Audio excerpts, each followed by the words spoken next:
I'm so happy you found Virago 24/7. If you're loving this podcast, please go to wherever you're listening and rate the show. 5 stars would be very much appreciated. I wouldn't mind a review as well. And also, please share this podcast with your friends. Hi, I am your host, Leonette Talley, and you are listening to Virago 24/7. Virago is Latin for female warrior, and 24/7 is for all day, every day. Virago 24/7 is a weekly podcast that brings diverse women together to talk about life and our experiences in this world. We share our views on self-love, mental health, marriage, children, friendships, and really anything that needs to be talked about. Here, you will find everyday growth, everyday healing with everyday warriors. Just give me my space to move. It's my thoughts, what I want, and I want what I want. Hey, everybody. It is me, Leonette. And today I have no guest. It is just me, myself, and I. For the very first time, I wanted to just do a quick show by myself before I go on this really awesome trip. I am going to Puerto Rico this week, and I'm so excited. I'm going with my husband, Philip, our 3 kids, my brother and his wife, and my 2 nieces, and my mom and her husband. And as most people know, if they know me, they know that I was born in Puerto Rico, but I mostly grew up here in the States. And, being Puerto Rican, and I'm also Dominican from my dad's side, his family is from Dominican Republic. It's just like a huge part of who I am internally. And I absolutely hate that it's been over 15 years since I've been there, and my kids have never been there. Well, my oldest, she was there when she was 1. So who remembers what was happening when they were 1? So technically, I would say they've never been there. And I don't have a big family there. My mom, I want to have her on the podcast because she has a fascinating story. But my mom was born and raised there, and she was raised by people that weren't family, weren't blood.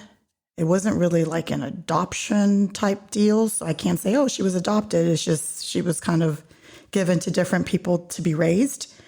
And anyways, I can't wait to have her on. She's a little bit nervous to come on because she says her English is not that great, but she has a very fascinating story. Her mom died when she was a baby, and her dad, like I said, just pretty much left her to be raised by other people while he started his family. And my mom just met her 2 sisters a few years ago. I don't know, I would say within the last 10 years. And I met one of them. She came here to Atlanta, to Georgia, and I met her in 2019. And the other sister, who's my aunt, and I believe we're the same age, which is quite interesting, I will be meeting her for the first time on this trip. And their dad, obviously they all 3 share the same dad, but we've met him a few times growing up when we would go visit, and, Puerto Rico, and before he passed away a few years ago. But for whatever reason, he just, he didn't bring my mom into his life. And so she was raised by other people.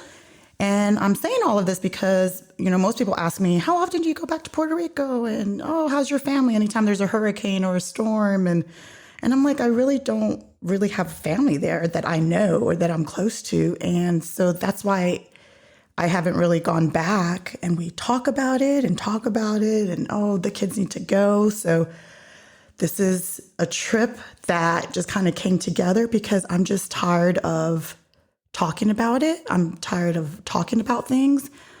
I just want to start living. And if it's something that I'm able to do or capable of doing, I just want to start doing it. I don't want to wait 15, 20 years to take my kids to where, we're from, because I'm not just from there. That's part of their heritage, and they should know where they come from.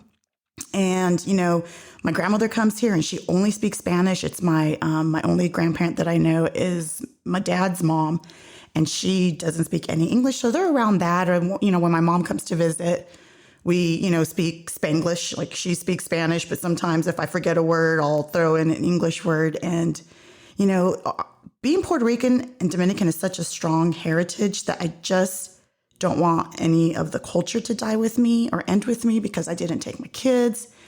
And there's a story that I wish I would have just done this sooner because, my dad has been passed. I've talked about my dad passing away 7 years ago. And right before he passed away, he's from the Dominican Republic, and we wanted to take a trip. So he passed away in December. And a few of the last conversations that I had with him was, hey, we're going to take this trip next year. Next year, we're going to take this trip to the Dominican Republic so the kids can meet my family, his family, who he has a huge family over there. I barely know half of them. I don't even know most of them. I've only been there a few times in my life. And so we were so excited, for him to show us around and to meet this other huge part of who we are. And he passed away before that could happen. So I don't want to continue to live my life that way, if that makes sense. And so we're taking this trip that just literally was put together within a month or two. And I'm just not going to wait for the right time anymore. I don't want to live with regrets. I don't want to live with shoulda, coulda, wouldas. Maybe next year, maybe next time. There's just something that has clicked in me. I think it happened last year around the time where I'm like, you know what? I'm going to do a podcast. And I've been wanting to do this for the last 5, 6, 7 years. And I just always make excuses as to why I can't do it. And last year forced me to do it because we weren't really doing a whole lot of anything last year, but being at home. And so in saying all of this, I saw some articles about people at the end of their lives. I'm sure a lot of you have probably read a lot of these articles or, read things about what people regret at the end of their life. And I found one by, it's Bronnie Ware, and she was an Australian nurse. I'm sure, I don't know if she still is, but a nurse who worked in hospice. So she took care of those that were at the end of their lives. And she started asking them what regrets they had. And she came up with 5 of them. So 5 regrets. And the first one that everyone says at the end of their life is, I wish I'd had the courage to live a life true to myself, not the lives of others expected of me.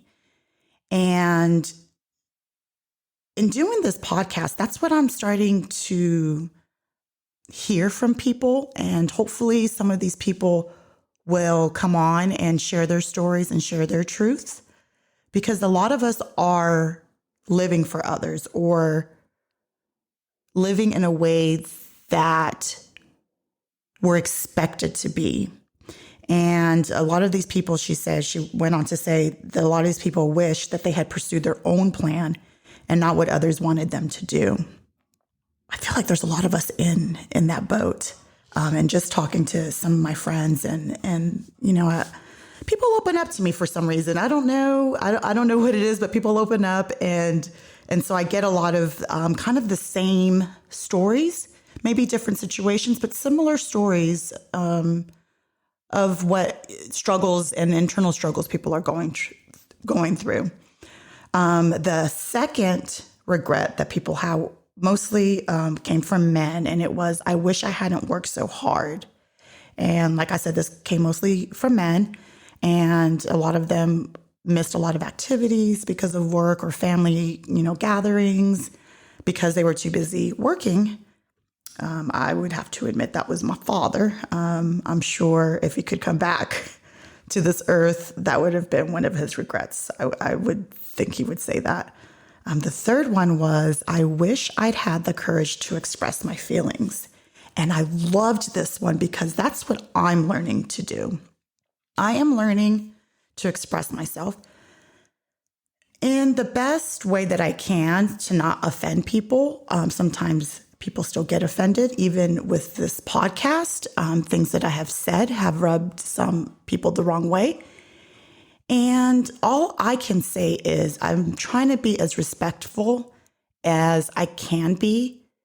However, I need to speak my truth, speak it from my perspective, because, my perspective can be completely different than someone else's perspective.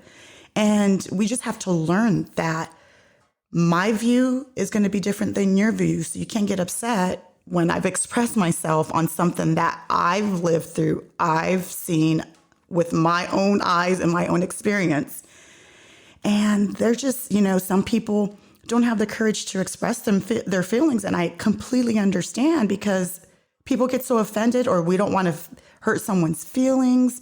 And in doing that, though, they said that they became very bitter for holding on to these feelings. And when you become bitter, that comes out in your health and physically, because you're just holding on to these things that are just building up in you. And what used to happen with me was I would not express myself and literally hold it in. And then I would just explode. I would go off and let you know everything that I was holding on to. And that is not healthy, because the other person would be like, what the heck? And where is this coming from? And what is happening? And it's because I didn't express myself in that moment, or in the moments after. I would hold on for like months, sometimes years. So I learned that it takes, it throws off the other person, because they're just not understanding what they did. And it was a struggle for me, because I was holding on to these things. So when I read that, I was like, okay, I'm on the right track. If someone has an issue with how I express my feelings, let's just sit down and have a conversation. I am not opposed to that, but I refuse to hold on to things, because I do not want to be a bitter old lady.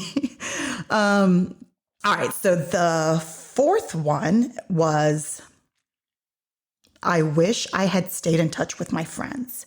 So they said that they got caught up in day-to-day activities and forgot to stay in touch with their friends and their friendships. And that was a good one for me, because I'm a social butterfly. However, there's times where I retreat, and I like to just be by myself. So that means I avoid hanging out with people. And yeah, and sometimes I don't keep in touch with people like I should. I tell this all the time, but this is not an excuse. And I'm working on it, that because I move so much, I would have a friend, and then we would move, and that would be out of sight, out of mind. And as I've gotten older, that's kind of been my mentality, and I know that's not healthy. So if someone's not in my face all the time, it's not that I forget about the people. It's just not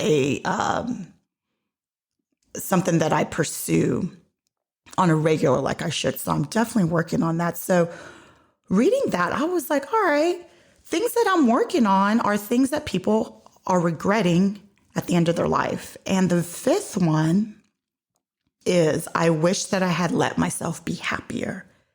They regret that they didn't choose joy, but instead they chose to be angry and sad. So I'm sure all of us would love to be happy.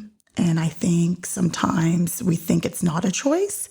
And in talking to the therapists that have been on, Britt Morris, we have had a few shows with her, and she's teaching us to control our thoughts, to control our mind, and what enters in there, we have full control over. So I felt when I read that, it's like, okay, Britt is on the right track with, teaching us those methods. But then I found, besides that, I found on powerofpositivity.com. So I found this on this website. It had those 5 things, but then it had an additional 5 items on there. And I was like, interesting. These all pertain to me as well, and maybe they'll pertain to you. So we have those 5 from Bronnie Ware, who is a nurse or was a nurse in Australia. And the other 5 that I found on powerpositivity.com, was, I wish I cared less of what others think. And it said, live in your truth and don't worry yourself with what others think. Live authentically, simply, and happily, and do what feels right for you. And as long as you feel happy with yourself, nothing else matters. There is nothing to expand on that because that was worded beautifully. I was like, heck yeah. And I just believe that wholeheartedly, that we should just live in who we are and be okay with it, you know?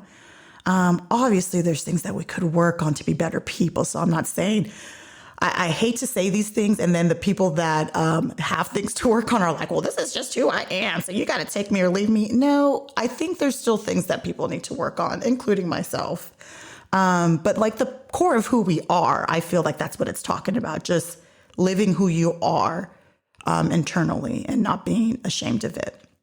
The other one was, I wish I didn't worry so much, which I don't feel like I worry as much anymore. I don't know about how you all are. I feel throughout the years, well, in the beginning, when you're younger, I was worrying all the time. But just I find out that when you worry, there was really nothing to worry about because things always work out in the end. We worry, and things just work out the way they're supposed to. Yes, sometimes it sucks and it hurts while you're going through it. And maybe there was cause for worrying. But most times when you think about it, that's not even something that we should allow to control, our minds with. So I wish I didn't worry so much. The next one was, I wish I took better care of myself. So it was talking about exercising and just going to the doctor and physically taking care of yourself, because at the end of your life, when someone else has to take care of you, yeah, there's no turning back after that. So I like to exercise. And I was just having this conversation today at the gym because one of the girls was saying that her mother, who's, I think she says she's 79, works out still. Like she does weights. So I go to a CrossFit gym and we lift a lot of weights. We do a lot of cardio. It's very, very intense. And so when I see older people doing these kinds of workouts, I'm like, heck yeah. Like that's what I want to do. And that's who I want to be when I get older, because why do we have to stop moving around just because we're older? So that brings me joy to see older people doing their thing in the gym or outside. I say more power to you. So when my friend said that about her mom, I was like, heck yeah. We're going to keep doing this. We're going to be 79 years old here at the CrossFit gym doing our thing. The next thing was, I wish I didn't take life for granted.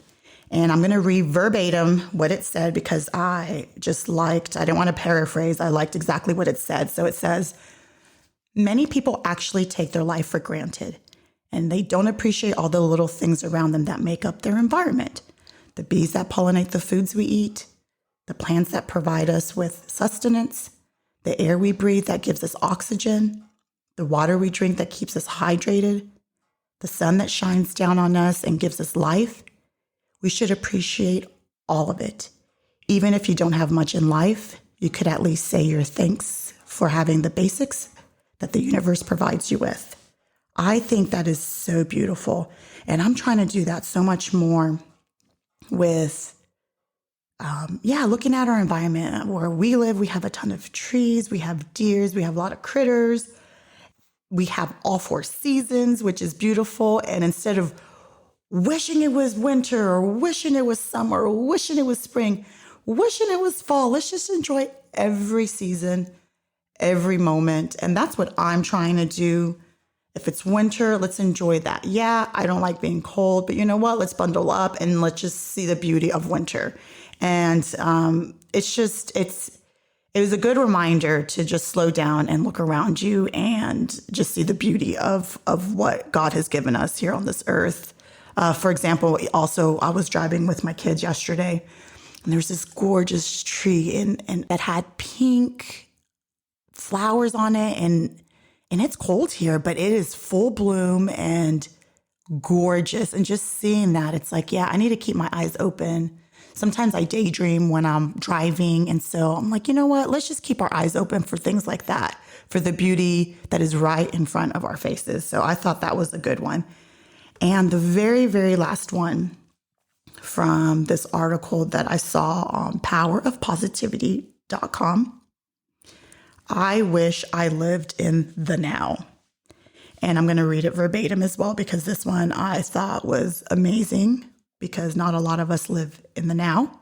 And it says, more than anything else, it seems most of us have issues with living in the now.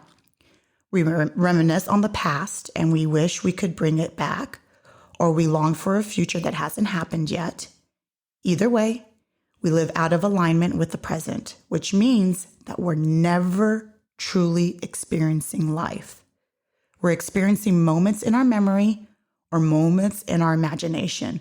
We aren't experiencing the raw moments, the moments unfolding right before our eyes. That I had to read verbatim because, my gosh, isn't that the truth? Reminiscing on the past and longing for the future. So let's just start living in the now, because these people that are on their deathbed, these are the things that they regret. So starting today, I am going to work on these things. That is a vow to myself. I want to work on all 10 things, because at the end of my life, I want 0 regrets. I want to have said everything I needed to say and done everything that I needed to do with absolutely no regrets. And I told you this was going to be short and sweet. I'm going to Puerto Rico next week, and I'm so excited. So there's not going to be a show next Wednesday. I will return in mid-March. I don't know the exact date, but not next Wednesday, but the following Wednesday. We'll get back on track with our recordings, with the guests.